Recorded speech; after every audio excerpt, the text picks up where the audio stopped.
My name is Jay Shetty. I'm the host, presenter, and producer, talking to you about the things that matter, redefining success. What is happiness? How do we overcome failure? And most importantly, today, we're talking about do something for nothing.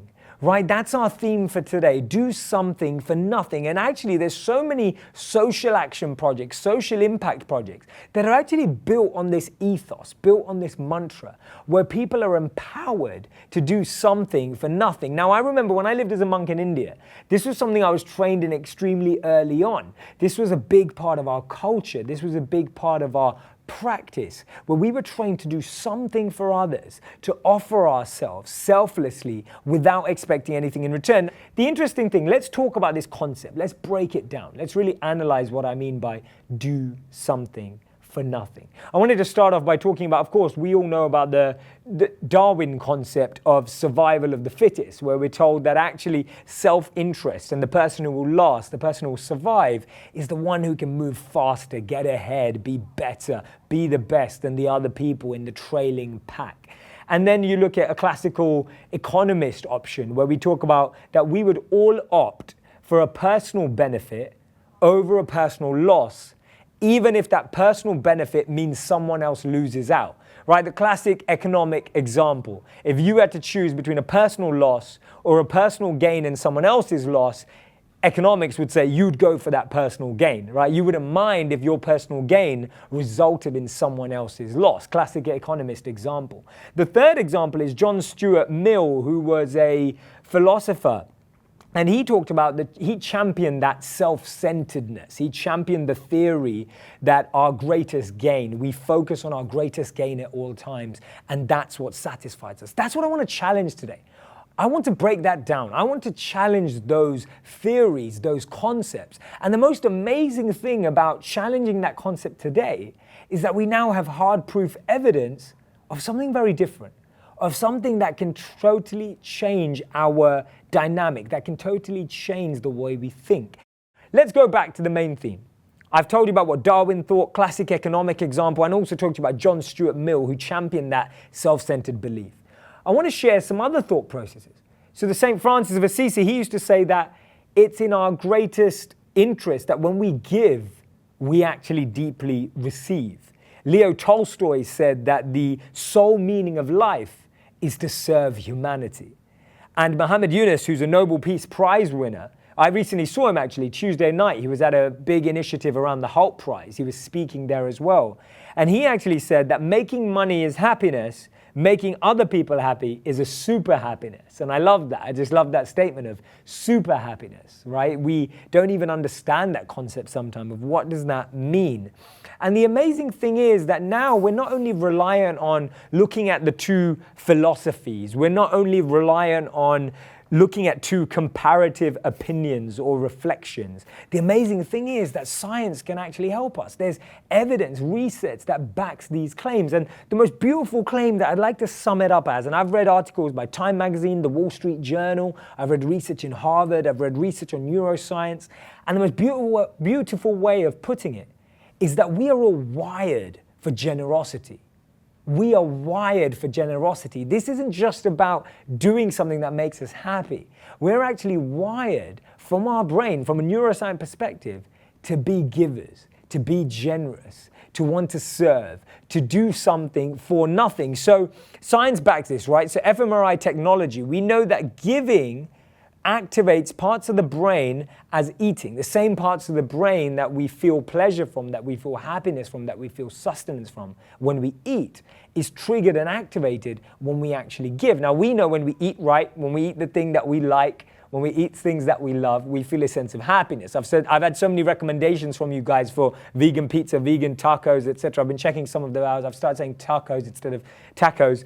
But there we go. Like, I've had all of that from you guys. When we eat right, certain parts of our brain is triggered. Similar thing happens when we are generous, when we give, when we do something for nothing. Now, the first time this concept came about, and you can check it out, if you Google do something for nothing, I saw a video in England which was building this global social campaign around this hashtag, do something for nothing. Check it out, it's amazing.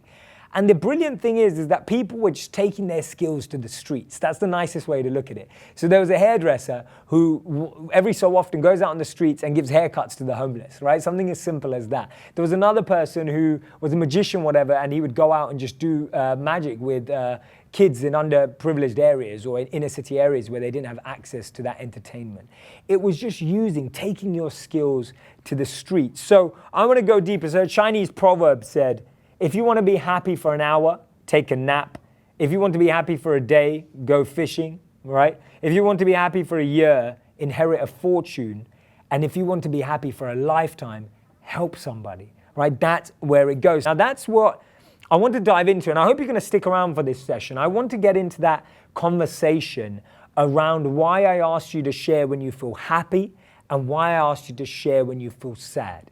Because the truth is, we've all been in spaces in our life when we have expressed generosity, when we have really given ourselves to other people selflessly, yet we've seen both the things happen. We've seen ourselves feel ecstatic and elated, and we've seen ourselves feel deflated and disappointed. We've had that happen to us. Guys, I hope you're really connecting and resonating with this theme. I'm talking about how we can start developing doing something for nothing. Neuroscience and research proves that we're wired for generosity. We're wired to make a difference. Altruism is hardwired into the brain, right? It is right there.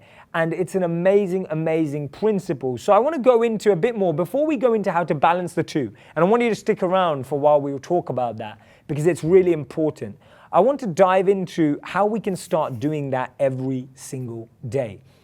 One of the best things I like to talk about is just small acts of kindness, right? Small acts of kindness, and throw gratitude around like it's confetti, right? Throw kindness and gratitude around like they're confetti. Like when you've got confetti, when you've got a wedding or a party or whatever it is, you just sprinkle on everyone. It's exciting to throw it on everyone. You see that sprinkle where it falls on their hair. Maybe if they're too conscious about their hair, they may not like it, right? But we enjoy that feeling, and we need to do the same with kindness and gratitude. And that's something we can do all day, just small thank yous to everyone, appreciating people, being grateful to people, just keeping the door open for individuals, asking people if they need a hand with something that they're doing. There are so many unlimited opportunities in a day to express kindness if that's what you want. Now, I'll give you an example. When I was on my flight here from New York on Tuesday, I was flying over from London back to New York.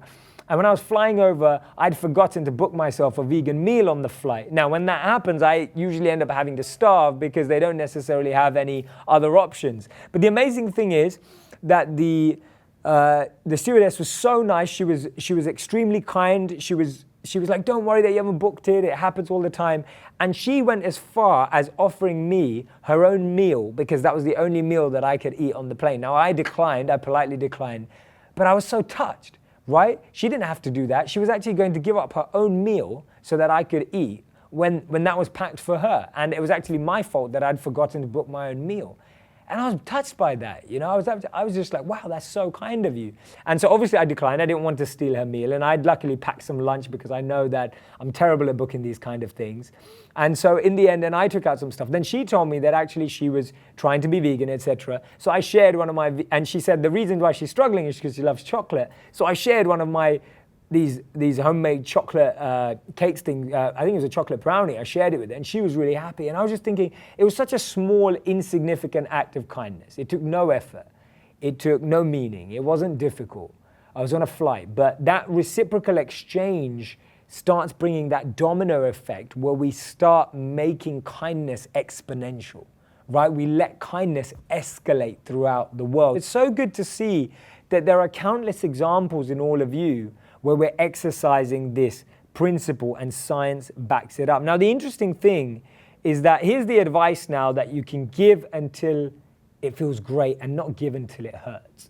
That's what we want to get that balance right. There's this principle of not giving at all, and then there's a principle of giving everything. Not giving at all makes us hard-hearted, it loses us compassion, we don't experience that reciprocal feeling and emotion. And giving completely without thinking about it almost makes us run out of ideas, it makes us feel overwhelmed, it makes us feel depleted. And what we're trying to do is find that balance, that mesh, that ideal connection, that middle point where we're giving. But it's so interesting that we have to learn to get that balance right. So it's not how much you give, but how much love you put into giving. Often our pressure on ourselves, one of the reasons why giving becomes tough, overwhelming, we feel betrayed, is that we focus on how much we give as opposed to how much love we put into giving. And really what connects, really what people resonate with, really what people love is the love that is put into giving. That's what is really making an impact. You can give £1, $1, you can give £100, $100. The truth is that what really makes a difference is the love in the giving and giving as much as you can, as opposed to feeling a pressure. So often we feel guilty or pressurized that we can't give as much as we'd like to give. And another thing that I want to help you out with is I posted this on social media earlier. You can find it on my page. If you don't follow me already, I'm at Jay Shetty IW on Facebook. So find me there if you've never seen me before and this is your first time tuning in, or if you want to follow some of the thoughts I'm putting out. And I put out one of these quotes, a reflection that I had. I put it out this morning. And it said, you don't have to be perfect to inspire others. You can inspire people by how you deal with your imperfections. Right? You don't have to be perfect to inspire others. You can inspire people by how you deal with your imperfections. None of us are perfect. None of us can claim to be perfect. None of us can be perfect all the time. But the way we monitor, the way we grow, the way we evolve from our imperfections allows others to feel inspired. So you may be thinking, I want to do small acts of kindness. I want to help other people. I want to do something for nothing.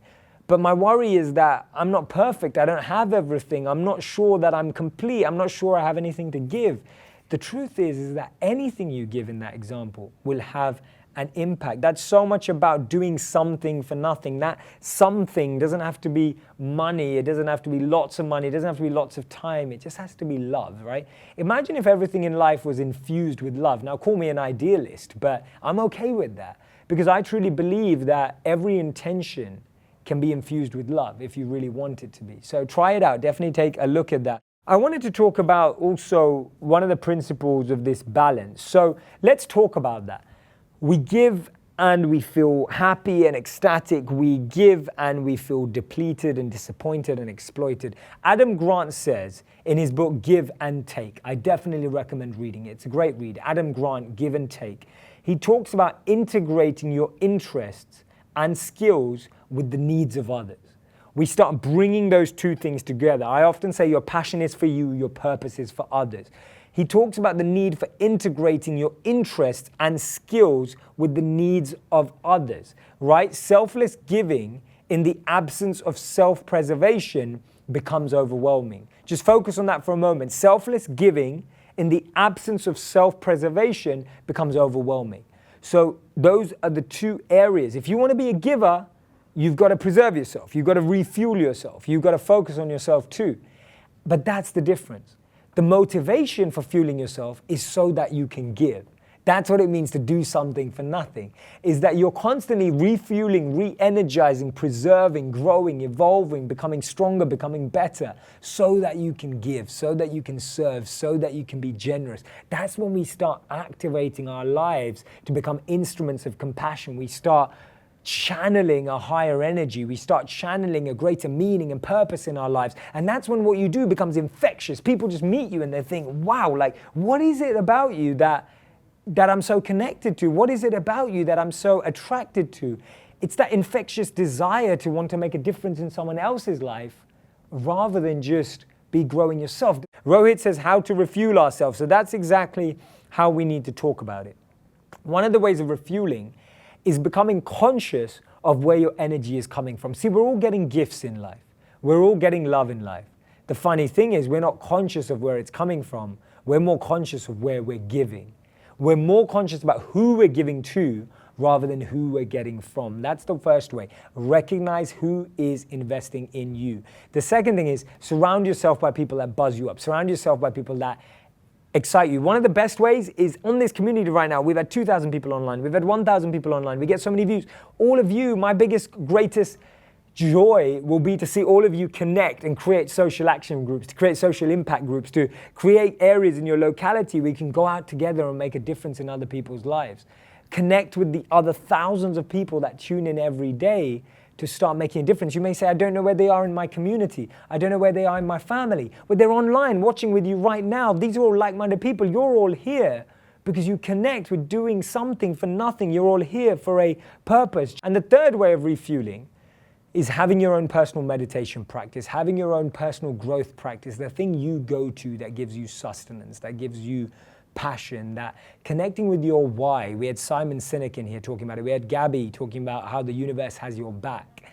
Finding where that is coming from, connecting with your why and your intention. So it's really, really important. Another way of refueling and not being depleted by giving is recognizing that we have to become proactive and not reactive in our giving. I remember there was a time when literally every week, every month, I'd get a new notification from a friend saying that they were just giving. They were running for a marathon. They were trying to raise some money for charity. They were doing all these different things.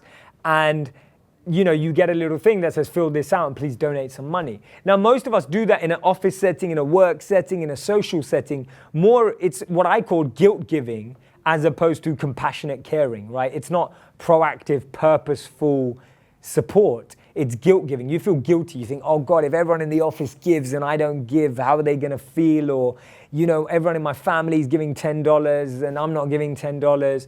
And that actually reduces the passion and the purpose and the love we get from giving. That reduces that generosity because we're wired for generosity. We're not wired to be forced to give. We're not wired to guilt giving.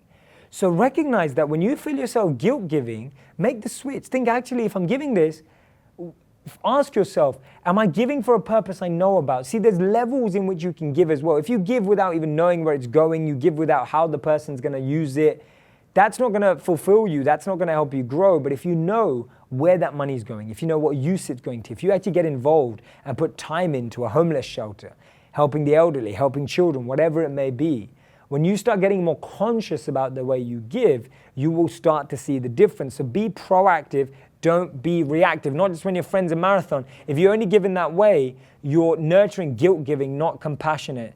I really recommend that you look at something where you know you have an impact on people's lives. Look at your career. Think of what skills you have. I guarantee you there's somewhere out there, someone that could benefit with that skill if you just took it to the streets once a month.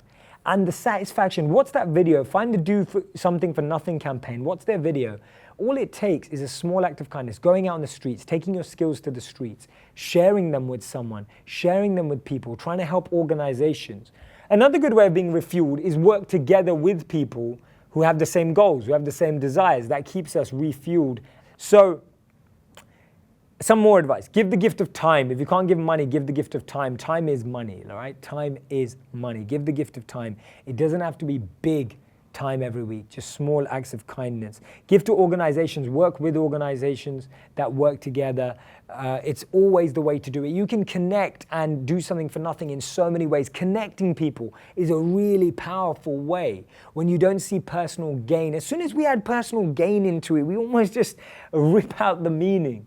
Just try it out. Just try this principle of do something for nothing out. And I'm going to re-emphasize this point. You don't have to be perfect to inspire others. You can inspire people by how you deal with your imperfections, right? Don't feel that you have to have it all, know it all to make an impact. You don't. You just need a soul full of desire and compassion, right? It was Martin Luther King who said, you don't need a college degree to serve. You don't need to know how to fill a sentence to serve. All you need is a heart full of soul, right? And a heart full of compassion. That's all that's needed. That's what we need to focus on. Let's not be limited by feeling we need other resources apart from love and compassion to make an impact, because we don't. Right? You actually don't need them. Brilliant to have that. Sometimes we have to go from one extreme to the other extreme before we can find balance. I find that in some of my habits. I'm at one extreme, I've got to kind of transfer over to this extreme, and then I find that balance right in the middle. So definitely, definitely true. Now, one of the things why this is so important, one of the reasons why this is so significant is we have to break the cycle. When we start doing something for nothing, we break the cycle. So I was speaking at a conference last week, and I had a very senior partner at a firm come up to me, and he said to me, you know what, you talked about service, you talked about doing something for nothing, you talked about happiness neuroscientifically we're wired for generosity. We're talking about the brain, we're talking about science here. We're not just talking about some nice sentiments. We're not just talking about some nice statements by some philosophers. Those philosopher statements were true, we're now backing them up by science. He said to me, he goes, you know what? I never thought that life was beyond my self-centered journey until I had children. He said, that was the first time I realized that my life was more than just about me. And I was thinking, why wait that long if we don't have to? Why wait that long to recognize that actually we can be happier, more fulfilled, have an impact, make a change in people's lives earlier on by accepting that? So if you've got kids, you can start now anyway, but if you haven't, start now. We can start this habit as early on as possible. We don't have to wait. And we break the cycle when we change it. When I worked in corporate firms, I recognized that when a new person joined, whether it was an analyst or an associate or a new person joined, they would naturally get all the crap, right? They'd get the rubbish. They'd have to do all the pick me up stuff. They'd have to pick up the pieces of someone else's work. They wouldn't get any exciting projects.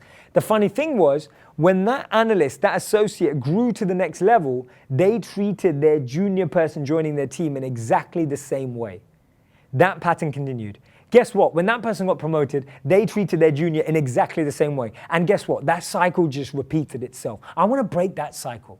Right? I want to break that cycle. I want us to be a part of breaking that cycle in society because we can do it. All of us together. If one of us breaks that cycle, imagine the domino effect that have. Imagine how exponentially that grows when one person decides to do something differently. If we just look at the example, just to look at it in context, not in context, but looking at a huge example of this when one person makes a difference. You look at someone like Rosa Parks, the difference that Rosa Parks had, right? On the bus. Imagine that what it takes. Imagine how exponentially that's grown.